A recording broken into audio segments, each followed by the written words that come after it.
नमस्कार. लर्न मराठी आणि मॅथ्स मध्ये तुमचे स्वागत आहे. आज आपण मराठी मीडियमसाठी इयत्ता 6वी मधील मराठी बालभारती कविता पहिली सत्य शिवाहून सुंदर हे शिकणार आहोत. चला तर सुरू करूया. ह्या कवितेचं पान मी इकडे स्क्रीनशॉट म्हणून लावलेलं आहे. या कवितेत आपल्याला काय काय समजणार आहे? ज्ञानाचे महत्व, शिकण्याचे महत्व, खरे बोलण्याचे महत्व, मेहनत करण्याचे महत्व आणि चांगल्या विचारांचे महत्व. चला आपण सुरू करूया. बरं, ही कविता कोणी लिहिली आहे? जगदीश खेबुडकर हे प्रसिद्ध मराठी कवी, गीतकार आहेत. अनेक चित्रपटांसाठी गाणी लिहिलेली आहेत.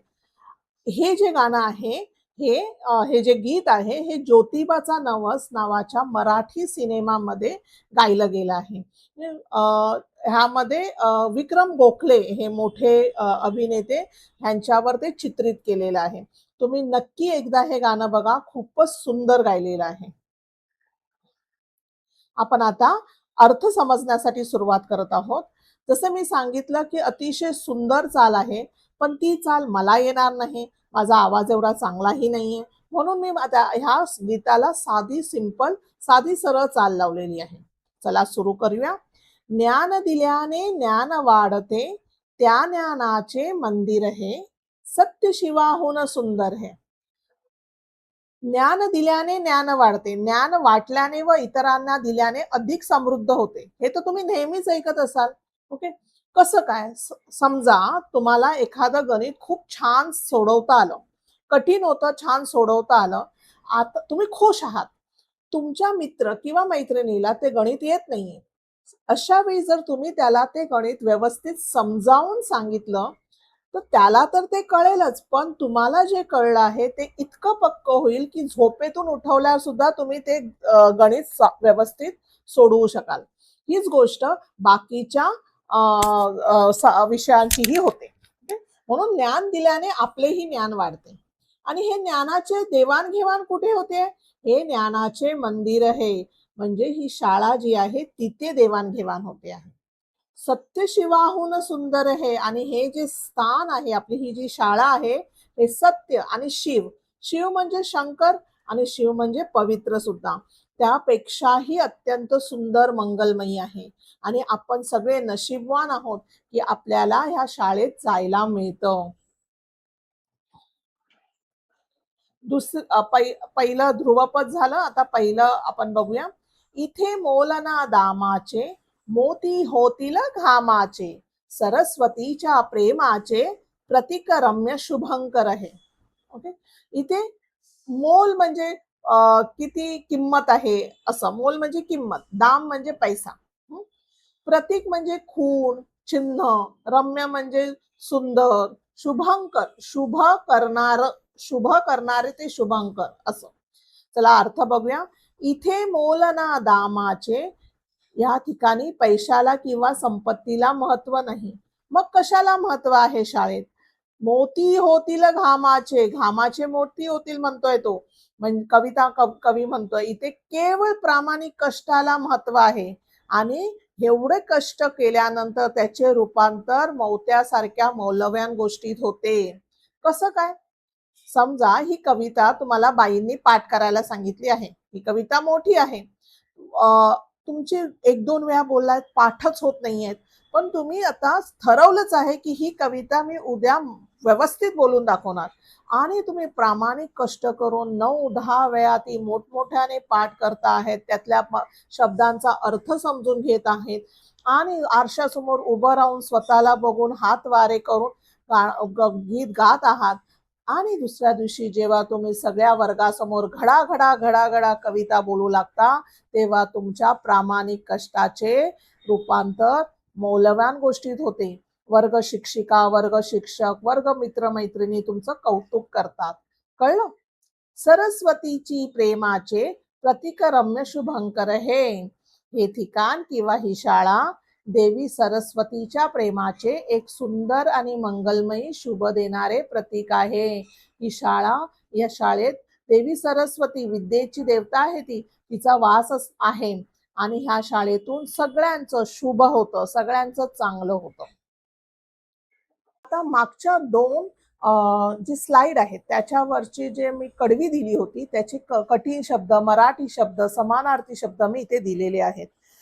तुम्हाला एक वेगळी वही बनवायची आहे आणि वहीमध्ये कविता जशी आपली पूर्ण होते, जसे जसे हे देते, हे तक्ता दिला आहे त्या तक्त्यानुसार तुम्ही त्या वहीत लिहा. लिहिल्यावर लक्षात राहतं. लिहिल्यावर तुम्ही एकदा जेव्हा लिहाल तेव्हा ती खूप छान उजळणी असते. ज्ञान, विद्या, त्याचा समानार्थी शब्द विद्या किंवा प्रज्ञा आणि विरुद्धार्थी शब्द अज्ञान. ज्यावेळी तुमची एक परीक्षा येईल, परीक्षेच्या जस्ट थोडं अगोदर तुम्ही अगर ही जर बुक वही आहे ती वाचली, चाळली वही, तर तुमचं एक खूप छान पटकन उजळणी होऊन जाते. त्यामुळे अशा ह्याच्यासाठी मराठीचे जे व्याकरण आहे, समानार्थी, विरुद्धार्थी, नंतर अजून भरपूर काही काही छोट्या मोठ्या गोष्टी येतील. त्यासाठी तुम्ही नक्की एक वेगळी वही बनवा आणि ह्या वहीमध्ये ह्या तक्त्यामधले सगळे शब्द लिहा. चला दुसरं कडवं सुरू करूया. चिरा चिरा हा घडवावा, कळस कीर्तीचा चढवावा, अज्ञानी तो पडवावा, थेंब आम्ही नच सागर हे. चिरा म्हणजे एक तासलेला दगड असतो जे घर बांधण्यासाठी वापरतात. एक एक चिरा रचून रचून छान घर बनतं. कळस कीर्तीचा चढवावा, अज्ञानी तो पडवावा म्हणजे अज्ञानाला शिकवावे. आता हे वाचताना नीट वाचा. थेंब आम्ही नच सागर हे. आम्ही थेंब नाही आहोत, आम्ही सागर बनणार आहोत. ओके, हे जर विचित्र वाटलं, थेंब आम्ही नच सागर म्हणजे आम्ही थेंबच आहोत, सागर नाही आहोत, असा पण अर्थ येऊ शकतो. मराठी भाषा वळवावी तशी वळते, म्हणून आपल्याला ते नीट वाचलं पाहिजे. चला आपण अर्थ समजूया. चिरा चिरा हा घडवावा, प्रत्येक दगडाला किंवा विद्यार्थ्याला आकार देऊन सुंदर घडवले पाहिजे. आता इथे गीतकार विद्यार्थ्याला दगड म्हणतोय का? तर नाही. दगड याचा अर्थ असा आहे की ज्याला काही आकार नाही आहे, ज्याला स्वतःचं मत नाही आहे, ज्याला व्यक्तिमत्व नाही आहे, आणि अशा दगडाला शिल्पकार जेव्हा कोरीव काम करतो तेव्हा एक सुंदर मूर्ती बनते. तसेच शाळेत जेव्हा विद्यार्थी येतो तेव्हा त्याचं असं स्वतःचं व्यक्तिमत्व नसतं, मत नसतात. तो सगळं आजूबाजूला बघून निरीक्षणाने शिकत असतो, प्रात्यक्षिकाने शिकत असतो, आणि असाच तो अशा प्रकारे शाळेत विद्यार्थ्याचं व्यक्तिमत्व घडतं. या अर्थाने चिरा चिरा हा घडवावा असं बोललेले आहे. कळस कीर्तीचा चढवावा आणि अपार कष्ट घेऊन आपल्या यशाची आणि कीर्तीची पताका उंच शिखरावर घेऊन जावी. मेहनतीला पर्याय नाही असं नेहमी म्हटलं जातं. आराम हराम आहे. कारण जर कष्ट केलंच नाही तर आपल्याला यशाची चव चाखताच येणार नाही. अज्ञानी तो पडवावा, ज्याला ज्ञान नाही अशा अडाणी व अज्ञानी माणसाला शिकवून शहाणे करावे. शाळा तेच तर करते. आणि आपले समर्थ रामदास स्वामी म्हणतातच, शहाणे करून सोडावे सकळ जन. जे जे आपल्याला माहिती आहे आणि त्या समोरच्या माणसाच्या उपयोगात येणार असेल तर आपण त्याला ते नक्कीच सांगावे. कारण पहिल्या कडव्यामध्ये काय आपण वाचलंय की ज्ञान दिल्याने वाढते, बरोबर. थेंब आम्ही नच सागर हे. आता आम्ही जरी लहान थेंबासारखं असलं तरी एकत्र येऊन आम्ही ज्ञानाचा अथांग सागर बनायचे आहे, हा त्याचा अर्थ आहे. याही स्लाइडचे मी कठीण शब्द, मराठी शब्द, समानार्थी शब्द आणि विरुद्धार्थी शब्द दिलेले आहेत. तुम्ही नक्की वही बनवा आणि त्यात लिहून काढा. तिसरं कडवं. त्यागाला या नाव नसे, पुण्यवान हा देश असे, कल्पतरू हा उभा दिसे, त्या छायेतील मंदिर आहे.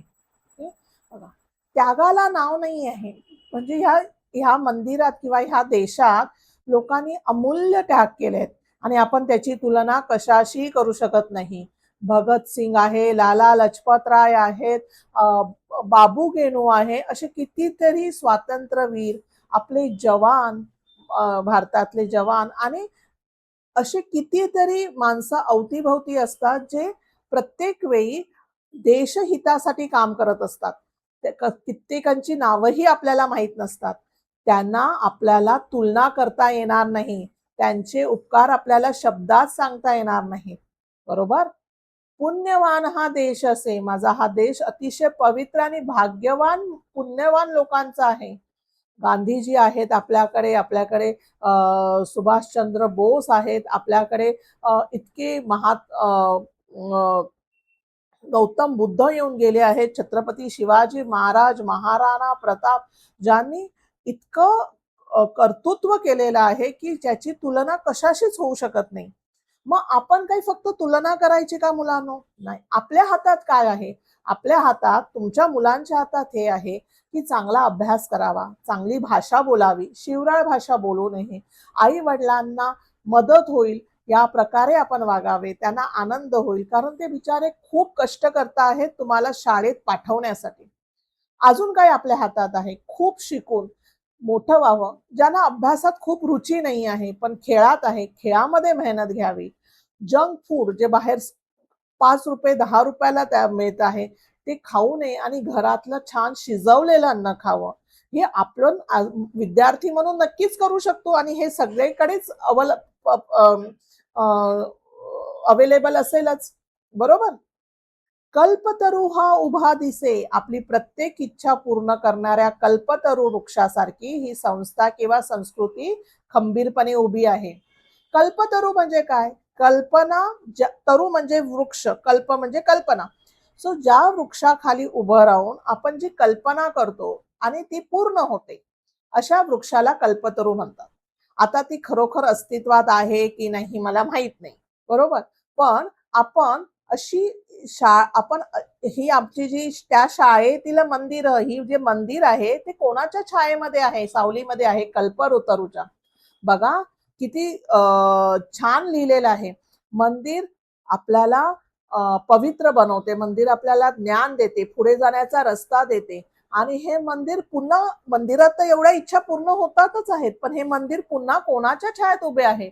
हे कल्पतरूच्या छायेत उभे आहे. म्हणजे आपण शाळेत जाऊन जर प्रामाणिक कष्ट केले, आपण ज्ञानाची देवाणघेवाण केली, तर आपल्या इच्छा का पुऱ्या होणार नाहीत?